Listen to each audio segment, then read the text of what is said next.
दोस्तों, आज हम बात करेंगे भारत के पराक्रमी और दिग्विजयी राजा राजा ललित आदित्य मुक्तपीड़ की। इनको भारत का अलेक्जेंडर यानी सिकंदर भी कहा जाता था। सन 712 एडी में मोहम्मद बिन कासिम ने मुल्तान पर आक्रमण किया। फिर इसके 300 साल बाद महमूद गजनवी ने 1020 से 1025 के बीच में भारत पर कई आक्रमण किए। यहाँ पर गौर करने वाली बात यह है कि किसी भी विदेशी आक्रांता ने इन 300 साल के बीच में आक्रमण क्यों नहीं किया। क्या उन्हें किसी भारतीय राजा का डर था? हाँ, तो भारत में एक ही राजा ऐसा था जिसके खौफ से किसी भी विदेशी आक्रांता ने 300 साल तक भारत की तरफ कदम बढ़ाने की ज़रूरत नहीं की। उनका नाम था ललित आदित्य मुक्तपीड़। राजा ललित आदित्य कश्मीर के राजा थे। इन्होंने न सिर्फ 300 साल तक विदेशी आक्रांताओं को भारत से दूर रखा, बल्कि अरबों और तुर्कों को उनके ही देश में घुसे कई बार मारा है। इन्होंने भारत में 724 एडी से 760 एडी तक राज्य किया। इनके दो भाई और थे, राजा वज्र आदित्य और राजा उदय आदित्य। सबसे पहले राजा वज्र आदित्य ने गद्दी संभाली, जिनको उन्हीं के भाई उदय आदित्य ने कत्ल कर दिया। इसके बाद गद्दी राजा उदय आदित्य के हाथ में आ गई, लेकिन उन्हीं के मंत्रियों ने षड्यंत्र करके राजा उदय आदित्य को मार दिया।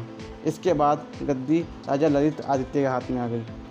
राजा ललित आदित्य के मंत्री उनको भी मरवाना चाहते थे, लेकिन राजा ललित आदित्य को पहले ही इस बात की भनक लग गई थी। उन्होंने अपने विश्वास पात्र और अपने गुप्तचरों को इसके लिए तैयार किया और अपने सभी दुश्मनों को मरवा दिया।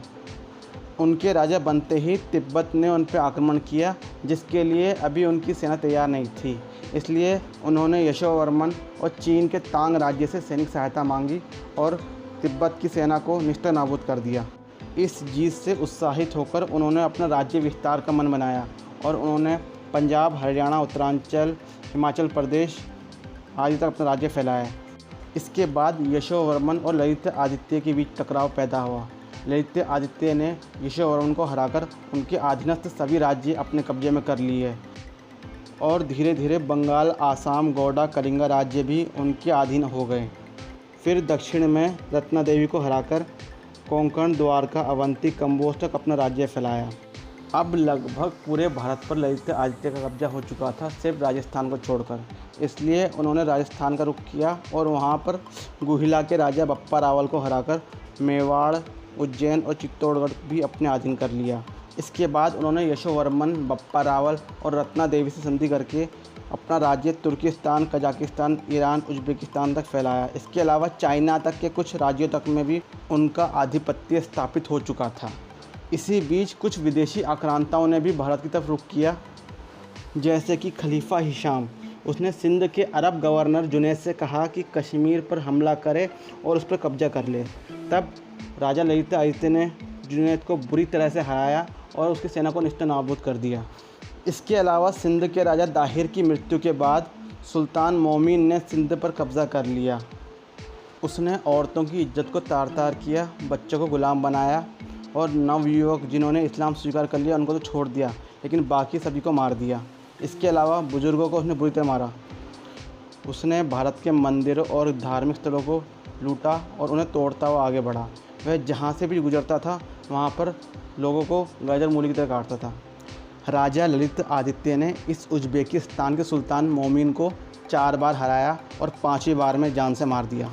राजा ललित आदित्य ने ये महसूस किया कि जब एक हिंदू राजा दूसरे हिंदू राजा पर आक्रमण करता है तो उसका मतलब सिर्फ उसकी धन या दौलत से होता है, वह किसी और चीज़ को नुकसान नहीं पहुंचाता।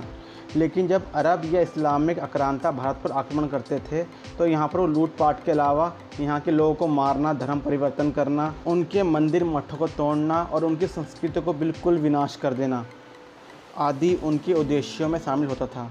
इसके अलावा वह यहाँ के लोगों को मारते तो थे ही, साथ ही साथ औरतों, बच्चों, बुजुर्गों को अपना गुलाम बना के अपने साथ ले जाते थे। राजा ललित आदित्य चाहते थे कि विदेशी आक्रांता भारत में ना आ पाएँ और उन्हें यह भी ज्ञात था कि सभी अरब या इस्लामिक आक्रांता अफ़गानिस्तान के रास्ते ही भारत आते हैं। इसलिए उन्होंने अफ़गानिस्तान में ही आक्रमण कर लिया ताकि आगे से वो लोग भारत ना आ पाएँ। और उनका ये अनुमान बिल्कुल सही भी था, क्योंकि 300 साल बाद मोहम्मद गजनवी उसी रास्ते से भारत आया था और उसने भारत में महाविनाश मचाया था।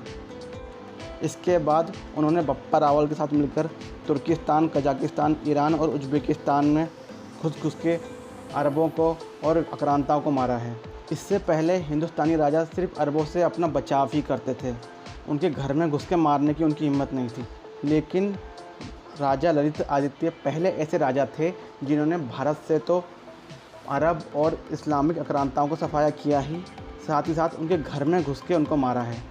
अरबों ने जो भारत में तबाही मचाई थी, उससे राजा ललित आदित्य इतने आक्रोश में थे कि वे जब भी अरबों को हराते थे तो उनके आधे सर मुंडवा देते थे। ललित आदित्य की इन सभी घटनाओं का वर्णन पुस्तक राष्ट्रतरंगिणी, फतेहनामा सिंध और तारीख़ हिंद में मिलता है।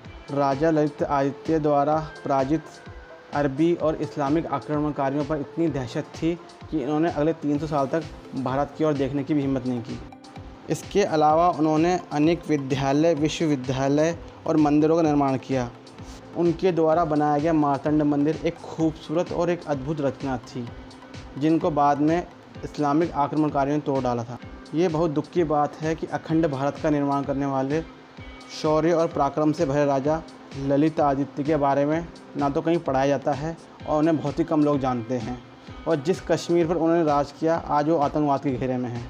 दोस्तों, अगर आपको वीडियो पसंद आया तो इसे लाइक, सब्सक्राइब जरूर कीजिए और बेल नोटिफिकेशन जरूर दबा दीजिए ताकि आपको नोटिफिकेशन मिलती रहे। तो दोस्तों, अभी हम विदा लेते हैं, मिलते हैं ऐसी ही किसी दूसरी वीडियो में। तब तक के लिए जय भारत।